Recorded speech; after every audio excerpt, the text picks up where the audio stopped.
তোমার জীবনে যত বাধা, যত ভয়, যত দেরি, সবকিছুর শেকড় লুকিয়ে আছে এক জায়গায়, তোমার মস্তিষ্কে। আর সত্যিটা হলো, জয়ী মানুষ আর সাধারণ মানুষের মধ্যে সবচেয়ে বড় পার্থক্য টাকা নয়, সময় নয়, সুযোগ নয়। পার্থক্য শুধুই তাদের মাইন্ড সিস্টেমে। যারা নিজের ব্রেইনকে ঠিকভাবে ট্রেন করেছে, তারাই যে কোনো পরিস্থিতিতে এগিয়ে যায়। আজ থেকে তুমি সেই সিস্টেম শিখতে যাচ্ছ যা বদলে দেবে তোমার চিন্তা, সিদ্ধান্ত, শৃঙ্খলা এবং পুরো জীবন। জীবনের প্রতিটা পরিবর্তন শুরু হয় মস্তিষ্কে ঘটে যাওয়া ক্ষুদ্র একটি সিদ্ধান্ত থেকে, আমি বদলাবো। কিন্তু এই সিদ্ধান্তটা যতটা সহজ শোনায়, বাস্তবে ততটাই কঠিন। কারণ মানুষের মস্তিষ্ক মূলত অভ্যাসের দাস। নতুন কিছু শুরু করতে গেলে তোমার ব্রেইন সব সময় পুরনো কমফর্ট জোনে ফিরে যেতে চায়। এটাই কারণ তুমি যতই ভালো প্ল্যান করো, যতই বড় লক্ষ্য ঠিক করো, কিছুদিন পরই আবার পুরনো জীবনে ফিরে যাও। তাই এই বইয়ের প্রথম পাঠ হলো তোমার ব্রেইনকে নতুন নির্দেশনা দিতে শেখা। জয়ীরা কখনো তাদের মস্তিষ্ককে স্বাভাবিক অবস্থায় চালায় না। তারা ইচ্ছা করে নিজেদের মস্তিষ্ককে প্রোগ্রাম করে, যাতে ভয়কে থামিয়ে রাখা, আত্মবিশ্বাসকে বাড়ানো, সিদ্ধান্তকে দ্রুত করা এবং লক্ষ্যকে স্পষ্টভাবে দেখা সম্ভব হয়। তারা জানে ব্রেইন হলো একটি শক্তিশালী প্রসেসর। তোমার দেওয়া নির্দেশই সে বাস্তবায়ন করবে।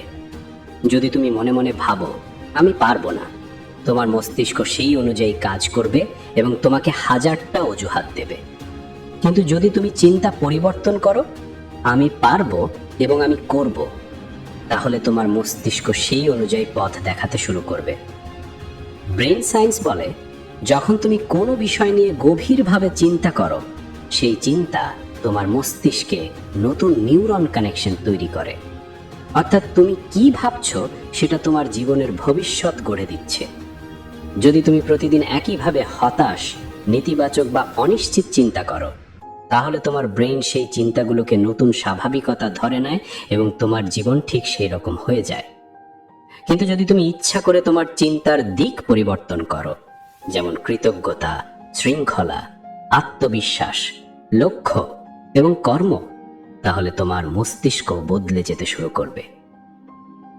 জয়ী মানুষের প্রথম গোপন রহস্য হলো তারা মস্তিষ্ককে কমান্ড দেয়, আর মস্তিষ্ক সেই কমান্ড অনুসরণ করে। তুমি যদি প্রতিদিন সকালে নিজেকে বলো, আজ আমি আগের দিনের চেয়ে 1% ভালো হব, তাহলে তোমার মস্তিষ্ক সারা দিন সেই 1% উন্নতি খুঁজে বের করতে শুরু করবে।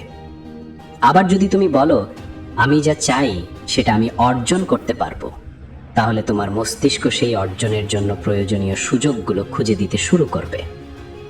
এখনো জানো না তোমার মস্তিষ্ক কতটা শক্তিশালী, কারণ তুমি তাকে কখনো সত্যিকারের নির্দেশ দাওনি। তোমার ভেতরে এমন একটি শক্তি লুকিয়ে আছে যা পাহাড়ও সরিয়ে দিতে পারে, যদি তুমি তাকে সঠিক দিক দেখাও। আজ থেকে তোমার কাজ হলো তোমার চিন্তাকে সচেতনভাবে পরিচালনা করা। তুমি যেমন ভাববে তেমনই হবে। আর এই বইয়ের পরবর্তী অধ্যায়গুলো তোমাকে সেই মানসিক অস্ত্র দেবে যা দিয়ে জীবনের প্রতিটা যুদ্ধ তুমি জিততে পারবে। মানুষ ভাবে সে চোখ দিয়ে দেখে, কান দিয়ে শুনে, কিন্তু সত্য হলো আমরা যা দেখি এবং শুনি তার সবকিছু আমাদের মস্তিষ্ক ফিল্টার করে নেয়। অর্থাৎ তুমি যা বিশ্বাস করো, তোমার মন সেই বিশ্বাসের সাথে মিল আছে এমন জিনিসগুলোই তোমাকে বেশি দেখায়। এ কারণেই দুজন মানুষ একই ঘটনা দেখে দুই রকম অনুভূতি পায়। একজন সুযোগ দেখে, আরেকজন সমস্যা দেখে, কারণ তাদের ব্রেইনের ফিল্টার সিস্টেম আলাদা। তোমার মস্তিষ্কের ভেতরে একটি সিস্টেম আছে যার নাম রেটিকুলার অ্যাক্টিভেটিং সিস্টেম বা RAS। এই সিস্টেমের কাজ হলো হাজারো তথ্যের ভিড়ে শুধু সেই তথ্যগুলোকে তোমার সামনে তুলে ধরা যেগুলো তোমার চিন্তা, লক্ষ্য বা ভয়ের সাথে মিল আছে। ধরো তুমি নতুন একটি মোবাইল কিনতে ভাবছো। হঠাৎ রাস্তায়, ফেসবুকে, দোকানে সবার হাতেই যেন সেই মোবাইলটি দেখছো। আসলে মোবাইলটা আগে থেকেই ছিল, কিন্তু এখন তোমার চিন্তা তার সাথে মিলেছে, তাই RAS সেটাকে তোমার সামনে তুলে ধরছে। জয়ীরাও এই সিস্টেমকে ব্যবহার করে বিজয়ী মানসিকতা গড়ে তোলে। তারা নিজেদের মস্তিষ্কে এমন সংকেত পাঠায় যাতে ব্রেন শুধুমাত্র সুযোগ, উন্নতি, দক্ষতা, আত্মবিশ্বাস এবং প্রগ্রেস সম্পর্কিত তথ্যগুলো ফিল্টার করে সামনে আনে। ফলে তারা যেখানে দাঁড়ায় সেখানে সুযোগ দেখতে পায়, অন্যরা একই জায়গায় দাঁড়িয়ে ভয় দেখে, ব্যর্থতা দেখে। যদি তুমি মনে মনে ভাবো আমার দ্বারা হবে না, তাহলে তোমার ব্রেইন এমন সব প্রমাণ সামনে আনবে যা তোমাকে দেখাবে তুমি সত্যিই পারবে না। কিন্তু যদি তুমি বলো আমি হব, ব্রেইন তখন সেই পথগুলো সামনে আনবে যা তোমাকে সাফল্যের দিকে নিয়ে যাবে। এখন বুঝতে হবে, তোমার চিন্তাই নির্ধারণ করবে তোমার মস্তিষ্ক কি দেখবে, আর মস্তিষ্ক যা দেখবে তোমার জীবন ঠিক সেভাবেই তৈরি হবে। এই সিস্টেমকে জাগ্রত করতে মাত্র একটি কাজ করতে হবে, তোমার লক্ষ্য স্পষ্টভাবে নির্ধারণ করা। যারা লক্ষ্যহীন তাদের মস্তিষ্ক দিকহীন হয়ে যায়, কিন্তু যারা জানে তারা কি চায় তাদের মস্তিষ্ক প্রতিদিন সেই লক্ষ্যকে সামনে ধরতে থাকে। একসময় সেই লক্ষ্য এতটাই স্পষ্ট হয়ে যায় যে তুমি যেখানেই তাকাও, যাকেই দেখো, যাই শোনো, সবকিছুতেই সেই লক্ষ্য অর্জনের সুযোগ খুঁজে পাও। এখানে আরেকটি সত্য আছে, তোমার মস্তিষ্ককে তুমি যেভাবে প্রশিক্ষণ দাও সেটাই তোমার ভবিষ্যৎ নির্ধারণ করে। যদি তুমি প্রতিদিন সকালে উঠে প্রথম 3 মিনিট তোমার লক্ষ্য সম্পর্কে ভাবো, আরএস সেই লক্ষ্যের সাথে মিল আছে এমন সংকেত সারা দিন সামনে আনতে শুরু করবে। ঠিক তখনই তোমার জীবন বদলে যেতে থাকে। তোমার চোখ দেখছে না, তোমার মস্তিষ্ক দেখাচ্ছে। তুমি যা খুঁজবে শেষ পর্যন্ত তোমার জীবনও ঠিক সেটাই হয়ে যাবে। মানুষের জীবনের সবচেয়ে বড় পরিবর্তন আসে তখনই যখন সে বুঝতে পারে যে তার মস্তিষ্কই তার সাফল্যের সবচেয়ে শক্তিশালী অস্ত্র। বেশিরভাগ মানুষ যেভাবে ভাবে সেভাবেই জীবন কাটিয়ে দেয়, কিন্তু যারা জেতে তারা জানে মস্তিষ্ককে যদি নিয়ন্ত্রণ করা যায় তাহলে বাইরের পৃথিবীকে নিয়ন্ত্রণ করা অনেক সহজ হয়ে যায়। মস্তিষ্কের প্রতিটি সিদ্ধান্ত, প্রতিটি অনুভূতি এবং প্রতিটি প্রতিক্রিয়া নির্ভর করে তোমার অবচেতন মনের ওপর। আর অবচেতন মন হলো একটি নিঃশব্দ ইঞ্জিন যা তোমাকে উন্নতি করাতে পারে, আবার একই জায়গায় আটকে রাখতেও পারে। অবচেতন মন একটাই নিয়মে চলে, যা বারবার শুনবে, দেখবে বা অনুভব করবে সেটাই সত্যি মনে করবে। এই জায়গাটাই জয়ীরা কাজে লাগায়।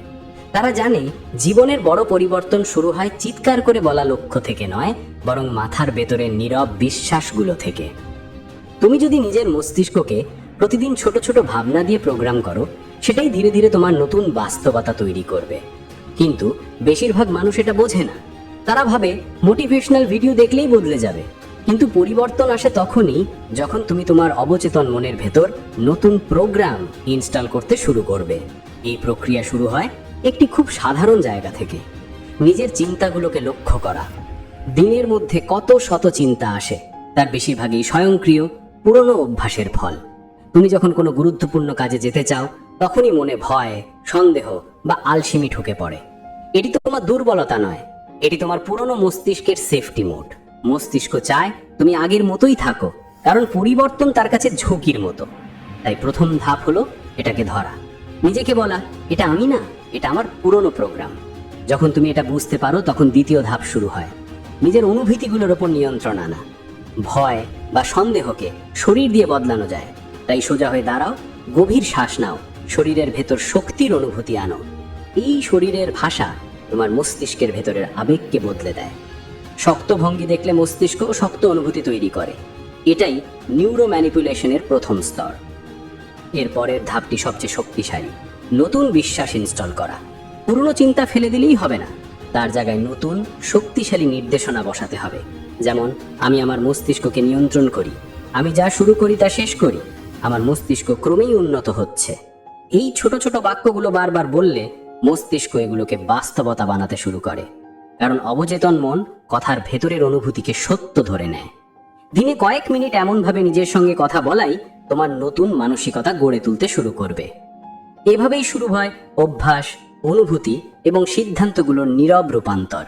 আগে যেসব কাজ কঠিন মনে হতো সেগুলো সহজ লাগবে, যেগুলোতে ভয় কাজ করত সেগুলোতে আত্মবিশ্বাস বাড়বে। তোমার মস্তিষ্ক ধীরে ধীরে নতুন পথে ভাবতে, সিদ্ধান্ত নিতে এবং প্রতিক্রিয়া দিতে শিখবে। এটাই উইনার্স ব্রেন সিস্টেমের মূল শক্তি। তুমি যতই প্রক্রিয়ায় গভীর হবে তোমার ভেতর এমন একটি অদৃশ্য শক্তি তৈরি হবে যেটা তোমাকে সাধারণ মানুষের চেয়ে কয়েক ধাপ এগিয়ে রাখবে।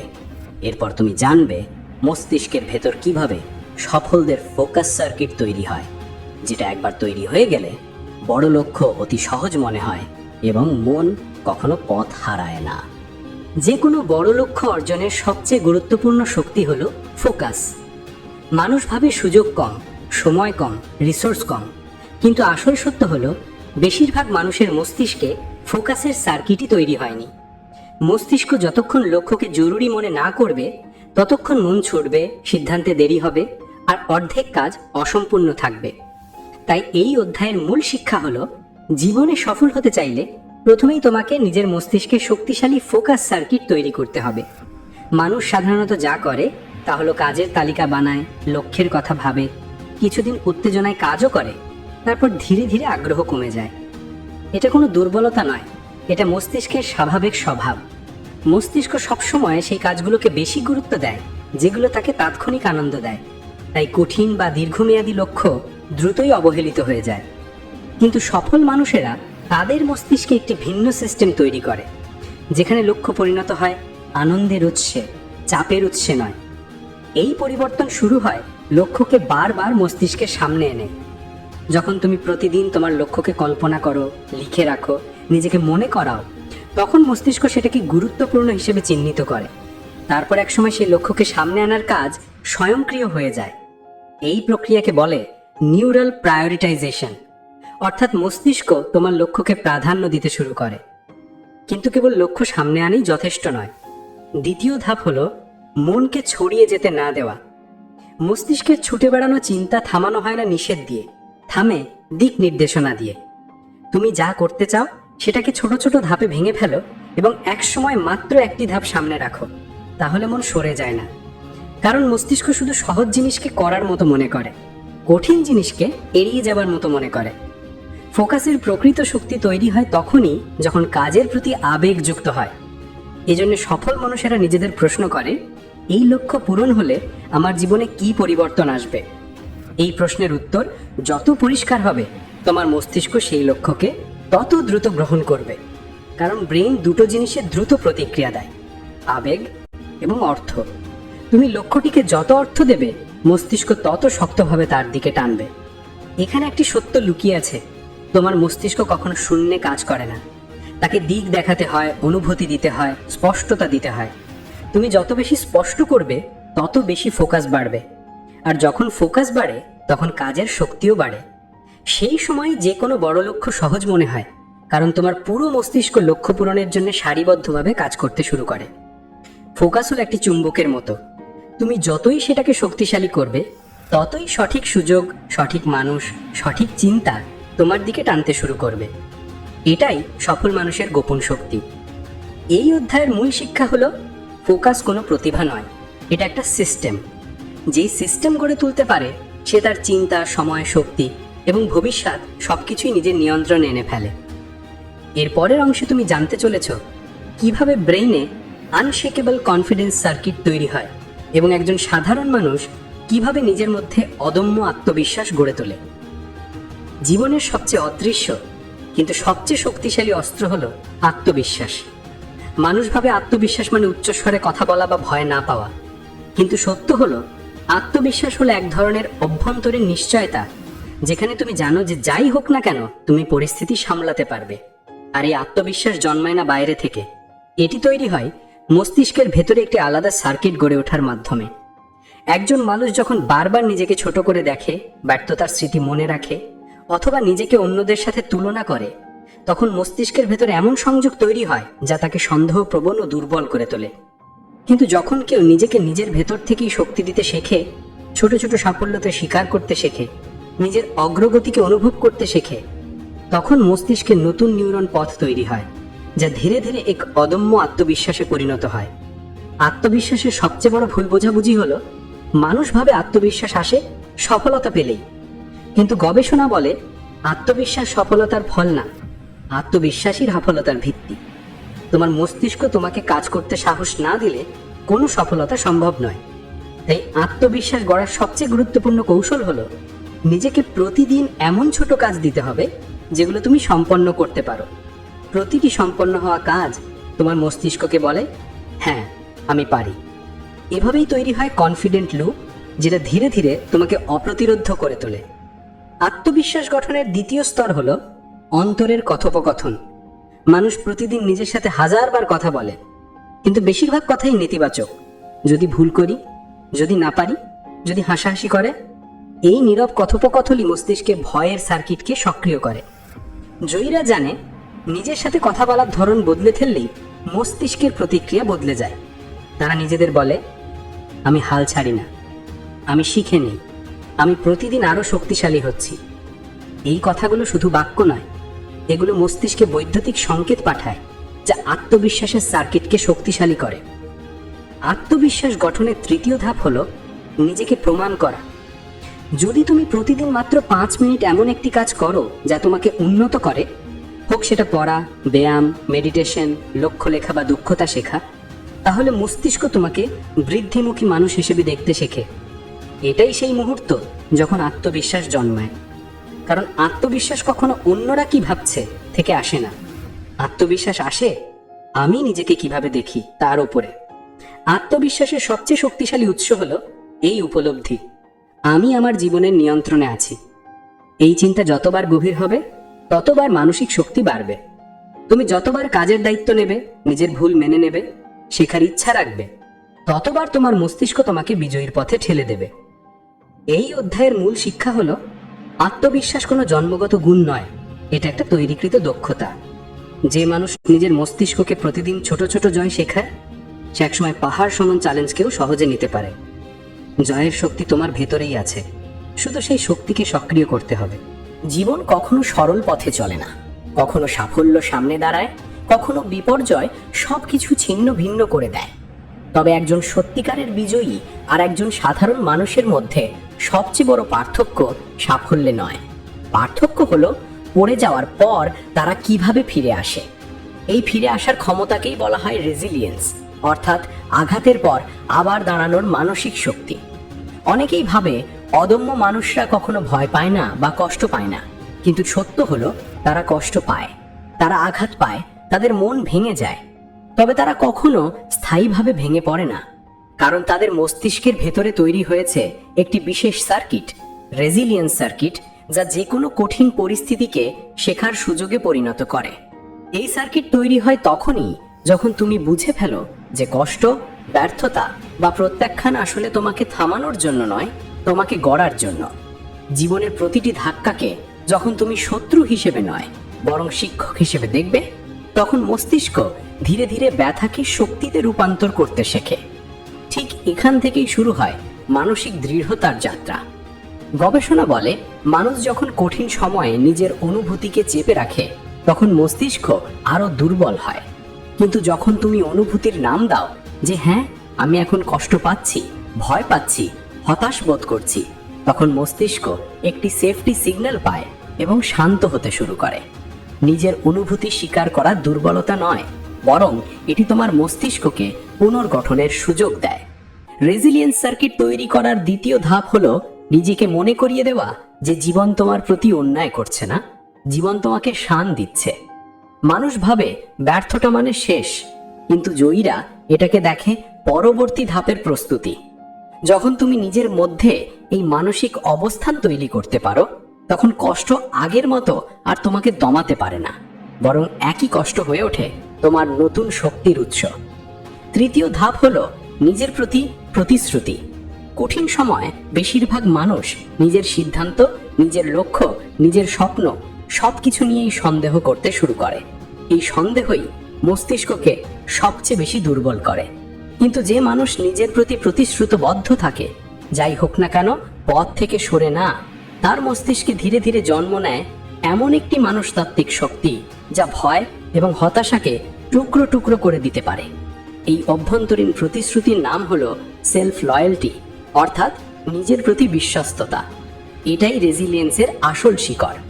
শেষ ধাপটি হলো মস্তিষ্ককে মনে করানো যে তুমি একা নও। মানুষ যখন কষ্টের সময় নিজেকে একা ভাবে, তখন মস্তিষ্কের উপর চাপ বাড়ে। কিন্তু যখন তুমি বুঝতে পারো যে পৃথিবীর প্রতিটি বড় মানুষই কোনো না কোনো সময় আঘাত পেয়েছে, হেরেছে, ভেঙে পড়েছে এবং আবার উঠে দাঁড়িয়েছে, তখন তোমার মস্তিষ্ক সেই শক্তিশালী বাস্তবতাকে নিজের মধ্যে গ্রহণ করতে থাকে।